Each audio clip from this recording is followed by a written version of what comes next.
What's going on? It's your boy Sermon at Sermon's Domain on Twitter. Almost 2 years ago, Lloyd returned with his Tru EP. It was well received and one of my favorite releases of 2016 that came towards the tail end of the year. Shortly after that, I feel like myself and any Lloyd fan figured, oh, an album has to be coming soon. 2017, it's gotta be Lloyd's year. Well, the year went and Lloyd didn't drop anything, didn't make any announcements towards it. This past July, Lloyd once again got naked to announce the arrival of his Tru LP that just dropped on August 31st. The end product is a combination of the 4 songs from the Tru EP, not including the Tru remix featuring 2 Chainz, as well as 7 new songs that are on this album. That's what you get. You get 11 songs, 4 of which, if you're a Lloyd fan, you've heard already. I'm not mad at this decision because those songs sound stronger than ever. I think that all 4 songs have aged really well. And on one end, it kind of puts the actual album in a difficult position. Because now we're familiar with these songs. We've had time to sit with these songs and we know how great these songs are. So the rest of the album has to live up to that standard.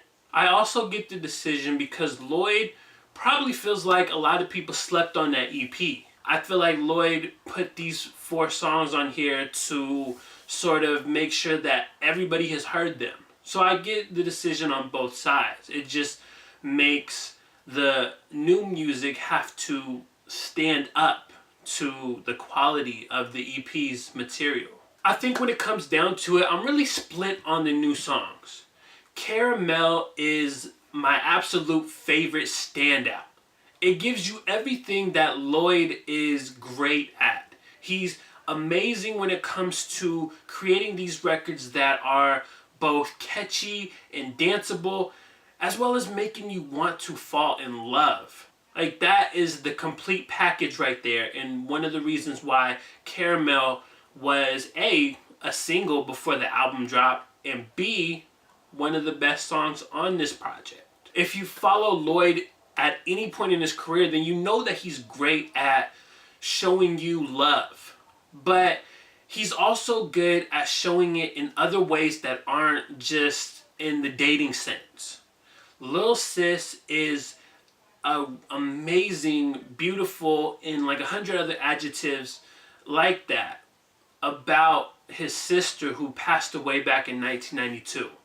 It's a tribute, it's a letter, and I feel like this is the perfect way to honor her. Like, I always like when an artist is talking like specifically to someone who's passed away. You know, giving them like that little letter, like, you know your auntie now, and so many changes have happened and I wish you were here. Like, that type of stuff is beautiful and it really gets you in your feelings. The icing on the cake for Lil Sis is Lloyd having the Spelman Women's Choir on here. Like, that just takes it to a whole nother level of beautiful. It feels like this, huge tribute. Like, it sounds like if you were actually in a church and Lloyd is, singing this, and then you got the choir in the background. Like, that's the feel that it gets. I also gotta give it up to Lloyd and many other artists who have done records that are very personal, because you can make a personal song and sometimes it might not relate to the listener.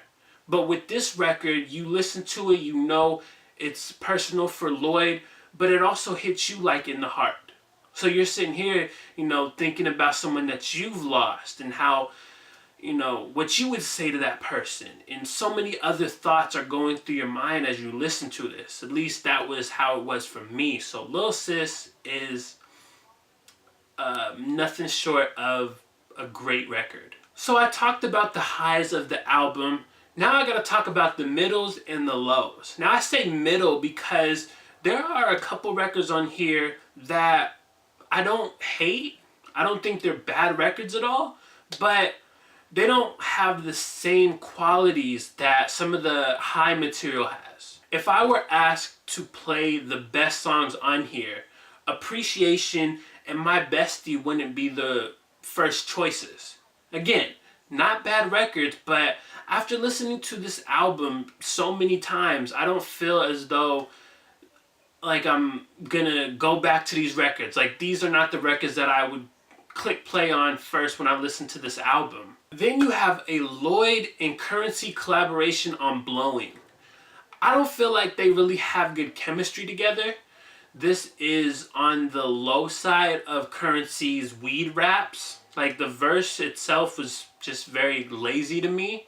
And it could just be that Currency fatigue. I mean, he's rapped about the same stuff throughout his entire career, and he's put out lots and lots and lots of music. On the other hand, Blowing might have been doomed from the start because Lloyd saying, "I'm a racist smoker. I only deal with white boys. No blunts." Now, I get what he's saying, but the whole delivery of it, the whole wording of it is just bad. I'm listening, I'm like, wait, what? What did he say? Rewind that.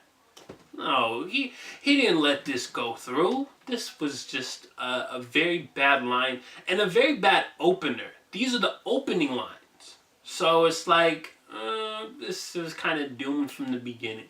Overall, Lloyd has more hits than misses on his Tru LP. At this point, the final thoughts I have are mainly about Lloyd going forward. I hope that we don't see a really extended break from Lloyd after this album. I think that in many ways, the best years of Lloyd's career musically are ahead of him. I feel like he has the ability to top some of the music that he's done in the past. And so I would love to see that. I would love to not have to wait, 2 or 3 years for another Lloyd album. Again, I'm not trying to rush the process, but I do think that there's still a lot left in the tank for Lloyd as an artist, as a singer, as a composer. He's very talented. And Tru LP, I don't know where it will end up on the year ends list, but I think it is going to be easily a top 10 slept on album of the year. So don't make that mistake. Listen to this album if you haven't already. And then let me know what you think about it in the comment section below. Do you love it? Do you hate it? Favorite songs? Talk to me. Let's have a discussion. And then like the video, subscribe to the channel if you're not already, share the video, follow me on Twitter @SermonsDomain, and as always, thank you for your time. I appreciate you for watching, and until next time, peace.